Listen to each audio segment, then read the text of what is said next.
अल्हम्दुलिल्लाहि वहदा व अशहदु अल्ला इलाहा इल्लल्लाहु वहदहु ला शरीका लह व अशहदु अन्ना मुहम्मदन अब्दुहु व रसूलुहु अम्मा बाद। अन उसामा इब्न ज़ैद रज़ियल्लाहु अन्हु क़ाल क़ुल्तु या रसूलल्लाह लम अरका तसूमु शहरम मिन अश-शुहूरि मा तसूमु फी शाबान। क़ाल ज़ालिका शहरुन यग़फ़ुलु अन्नासु अन्हु बैन रजबिन व रमज़ान व हुवा शहरुन तुरफ़अु फ़ीहिल अमालु इला रब्बिल आलमीन फ़उहिब्बु अन युरफ़अ अमली व अना साइम। हदीसुन सही रवाहु नसई। सुनन नसई की एक सही हदीस मैंने आपके सामने पढ़ी है। तर्जुमा देखें।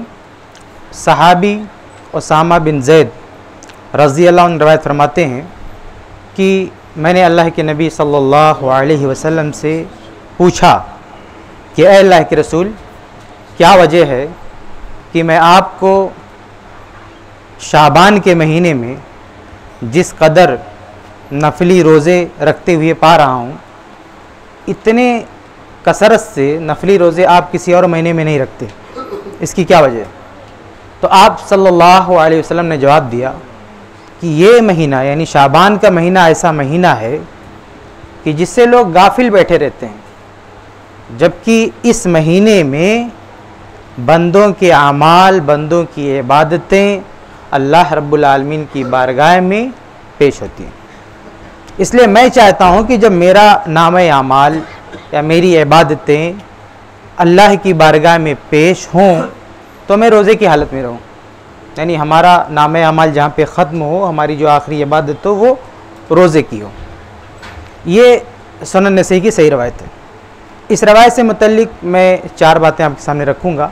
बातें तो बहुत सारी हैं, लेकिन चार बातें आपके सामने रखी हैं। सबसे पहली बात ये कि इस रवायत से माह शाबान की ये फ़जीलत मालूम होती है कि इस माह में बंदों के अमाल अल्लाह की बारगाह में पेश होते हैं, और ये वाहिद फ़जीलत है माह शाबान की। शाबान में आप देखते हैं कि बहुत सारी बिदात हैं, बहुत सारे लोग सवालात करते हैं, बहुत कुछ बहस होती है, तो आदमी सोचता है कि इसकी क्या क्या फ़जीलत है, कितनी फ़जीलत है। तो इन शॉर्ट मुख्तसर तौर पर आप अपने जहन में हमेशा के लिए बिठा लें कि ये जो हदीस मैंने आपके सामने पढ़ी है, इसके अलावा कोई फ़जीलत नहीं इस महीने की। इस माह की फ़जीलत में सिर्फ ये वाहिद रवायत है कि इसमें बंदों के अमाल अल्लाह की बारगाह में पेश होते हैं, इसके अलावा और कोई फ़जीलत नहीं है। तो ये पहली बात है कि इस रवायत से माह शाबान की ये फ़जीलत हमारे सामने आती है। दूसरी बात कि इस माह में खुसूसी इबादत का अगर कोई एहतमाम होना चाहिए तो रोज़ा है। यानी अगर इसकी फ़जीलत मालूम होने के बाद अगर आदमी पूछे कि इस माह में कुछ ख़ास हम क्या कर सकते हैं, कोई ख़ास इबादत, तो अगर किसी ख़ास इबादत का हम एहतमाम करना चाहते हैं तो वो सिर्फ़ रोज़ा है, रोज़े के अलावा कुछ भी नहीं। इस माह में जो बिदात और खुराफात होती हैं उनका एक बड़ा तसलसल है, ख़ास तौर से 15 शाबान के दिन को और उसकी रात को तो और ज़्यादा। ये सारी चीज़ें गैर साबित शुदा हैं, इसमें से कुछ भी साबित नहीं है। अगर इस माह में खुसूसी इबादत करने का शौक़ हमारे अंदर है तो हम सिर्फ़ अल्लाह की बारगाह में अल्लाह की रज़ा के लिए रोज़ा रख सकते हैं, वो भी पूरे माह में जितना हो सके, किसी एक तारीख को ख़ास करके नहीं, जितना हो सके, ज़्यादा से ज़्यादा हो सके हम इस माह में रोज़ा रखें। जैसा कि इस रवायत से मालूम होता है कि साहबी ने तो यही पूछा कि इस माह में आप इतने ज़्यादा रोज़ा रखते हैं, उतना आप किसी और माह में नहीं रखते, इसकी वजह क्या है? तो इस रवायत का सियाक क्या बताता है कि अल्लाह के नबी सल्लल्लाहु अलैहि वसल्लम इस माह में सबसे ज़्यादा रोज़ा रखते थे।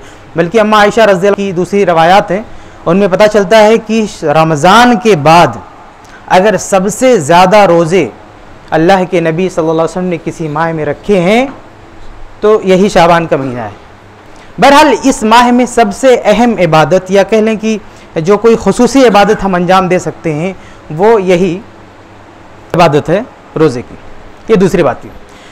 तीसरी बात ये कि इस रवायत में आप देखें एक चीज़ क्या है, इस महीने की जो फजीलत बताएगी वो इस हवाले से कि इस महीने में बंदों के अमाल अल्लाह की बारगाह में पेश होते हैं। इससे एक हमको इशारा मिलता है, इससे हमको एक सबक मिलता है, एक नसीहत मिलती है कि ऐसे जो भी तारीख़ हैं या जो भी दिन है, जो भी हालात हैं, जो भी अय्याम हैं जिनमें हमारे अमाल अल्लाह की बारगाह में पेश होते हैं, उन अय्याम में हमें अच्छी इबादत करनी चाहिए, ख़ासतौर से रोज़ा। इसलिए आप देखें कि वो तमाम औक़ात जिनके हवाले से कहा गया है कि इसमें बंदों के अमाल अल्लाह के यहाँ पेश किए जाते हैं, उसमें खुसूसी इबादत ख़ास तौर से रोज़े का हुक्म मिलता है। मिसाल के तौर पर कुल 4 हालात ऐसे हैं जिनमें बंदों के अमाल अल्लाह की बारगाह में पेश होते हैं। सबसे पहला वक्त है यौमिया, यानी रोज़ आना बंदों के अमाल अल्लाह की बारगाह में पेश होते हैं। और दूसरा हफ्तावारी, हफ्ते में भी हमारे अमाल अल्लाह की बारगाह में पेश होते हैं। और तीसरा सालाना, एक साल में भी हमारे अमाल पेश होते हैं। और चौथा ज़िंदगी भर का, जब आदमी की जान निकल जाती है। तो ये 4 टाइम पे हमारे अमाल अल्लाह के यहाँ पहुँचते हैं, यानी अल्लाह के यहाँ जो हमारी जो असल फाइल है वो अपडेट होती रहती है रोज़ाना और हर हफ्ता और हर साल। और जब आदमी की सांस बंद हो जाती है तो वहाँ जाके हमारी फाइल बंद होती है। तो ये जो चारों औकात है ना, हर दिन, हर हफ्ता और हर साल और मरते वक्त, इन तमाम औकात में हमारी कोशिश होनी चाहिए कि हम इबादत में रहें। और अगर हम अहादीस देखें तो रोज़ाना देखिए बाद रात उसमें मिलता है कि जो यौमिया जो हमारे अमाल पेश होते हैं वो फजर के बाद और असर के बाद, फजर के बाद भी देखें आप, और असर की जो नमाज है वो ख़ुद अपने आप में इतनी बड़ी इबादत है कि उसको सलात उस्ता कहा गया है। बल्कि सही बुखारी की रवायत है, मन तरक सलात अल-असर फ़क़द हबित अमलुहु, जिसने असर की नमाज छोड़ दी उसकी सारे अमल बर्बाद हो गए। तो फजर और असर की बड़ी अहमियत है, क्योंकि आपने फजर पढ़ लिया ना तो अब इसके बाद आपकी फ़ाइल अल्लाह के पास जाने वाली है, यानी रात की पूरी फाइल, रात का पूरा रिकॉर्ड। और आपने असर पढ़ लिया तो अब असर तक का रिकॉर्ड आपका अल्लाह के पास जाने वाला है। इसलिए फजर और असर बतौर ख़ास हमें उसमें एहतमाम करना चाहिए, न सिर्फ ये कि छूटने ना पाए बल्कि अच्छी तरह से अदा हो। फजर भी हमारी बहुत अच्छी से अदा हो और असर की नमाज भी बहुत अच्छे से अदा हो। ये यौमिया का मतलब होगा, यानी यौमिया जो हमारे अमाल अल्लाह की बारगाह में पहुँचते हैं। और हफ्तावारी देखें तो सोमवार और जुमेरात का मसला है। और सोमवार और जुमेरात के बारे में आपको खुसूसी हदीस मिलेगी कि अल्लाह के नबी इन दोनों दिनों में भी रोज़ा रखते थे, इन दोनों दिनों में भी रोज़ा रखते थे, क्योंकि इन दोनों दिनों में यानी हफ्तावारी अमाल अल्लाह की बारगाह में पेश होते हैं। और सालाना के ताल्लुक से तो आप ये देख ही रहे हैं, ये जो रवायत मैंने आपके सामने पढ़ी है कि शाबान में आप खुसूसी रोज़ा रखते थे। और ऐसे ही जब उम्र ख़त्म हो जाए, आदमी आखिरी उम्र को पहुँचे, तो इस मरहले में चूँकि अभी जैसे उसकी सांस बंद होगी उसकी फ़ाइल अल्लाह के यहाँ पहुँचेगी, इसलिए उसे कोशिश करनी चाहिए कम से कम इन औकात में तो तौबा कर ले, इन औकात में अपनी सुधार कर ले। सही बुखारी की एक हदीस भी है, इन्नमल आमालु बिल खवातीम, कि आदमी जिस हालत में मरता है उसी हालत का एतबार होता है। तो ये हमेशा चौकन्ना रहना चाहिए, जब भी कोई हालत ऐसी आ जाए कि आदमी को लगे कि इसमें हम जा सकते हैं तो अपनी इबादतें बढ़ा देनी चाहिए, अल्लाह से ताल्लुक़ और उसका बढ़ जाना चाहिए।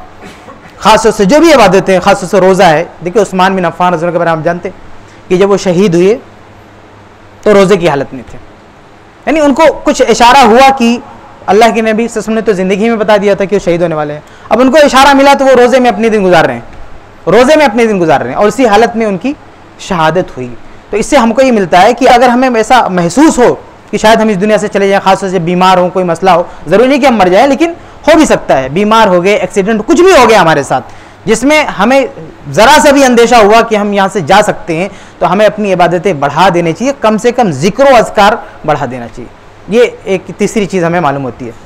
एक चौथी और आखिरी चीज़ ये कि इस हदीस से रोज़े की भी अहमियत मालूम होती है। आप देखें कि अल्लाह के नबी सल्लल्लाहु अलैहि वसल्लम ने जब ये बताया कि इस महीने में हमारे आमाल अल्लाह की बारगाह में पेश होते हैं, यानी साल भर के, तो इस महीने में खुसूसी इबादत के लिए जिस इबादत को चुना वो रोज़ा है। भाई ये भी तो हो सकता था कि चूँकि इस महीने में बंदों के आमाल अल्लाह की बारगाह में पेश होते हैं, ज़्यादा से ज़्यादा सदका खैरात करें, ज़िक्र अज़कार करें, तस्बीह व तहलील करें, तिलावत करें, बहुत सारी इबादतें हो सकती जिन्हें किया जा सकता था कि हमारी फ़ाइल यहाँ पे ख़त्म हो। लेकिन अल्लाह के नबी सल्लल्लाहु अलैहि वसल्लम ने रोज़े को क्यों चुना? उसके पीछे राज ये है कि रोज़ा ऑल इन वन, यानी सारी इबादतों को समेट लेता है। एक आदमी जब रोज़ा रखता है तो वो तिलावत भी करता है, ज़िक्र अज़कार भी करता है, बहुत सारी चीज़ों के लिए पाबंद हो जाता है। रोज़े की हालत में किसी को डांट नहीं सकता, किसी को मार नहीं सकता, किसी से बदकलामी नहीं कर सकता है, बीवी से हमबिस्तरी नहीं कर सकता, यानी इतनी पाबंदियों में वो खुद आ जाता है कि रोज़ा अपने आप में ये एक इबादत नहीं, ये सारी बहुत सारी इबादतों का मजमुआ है।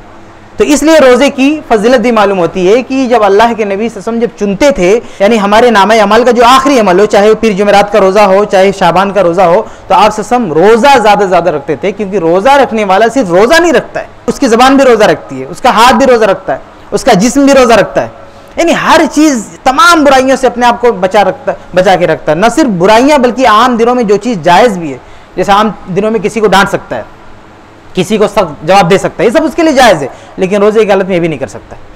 तो इसलिए रोज़े की भी एक फजीलत मालूम होती है कि रोज़ा कितनी अहम इबादत है कि वो अपने अंदर बहुत सारी इबादतों को लिए हुई है। तो ये सुनन नसई की एक हदीस थी जिससे मुताल्लिक बहुत सारी बातें अहले इल्म ने लिखी हैं, लेकिन मैंने 4 बातें आपके सामने रखी हैं। अल्लाह से दुआ कि अल्लाह ताला हम सबको ये हदीस और इस तरह की तमाम हदीस समझने, पढ़ने और उसके मुताबिक अमल की तौफीक दे। आमीन या रब्बल आलमीन।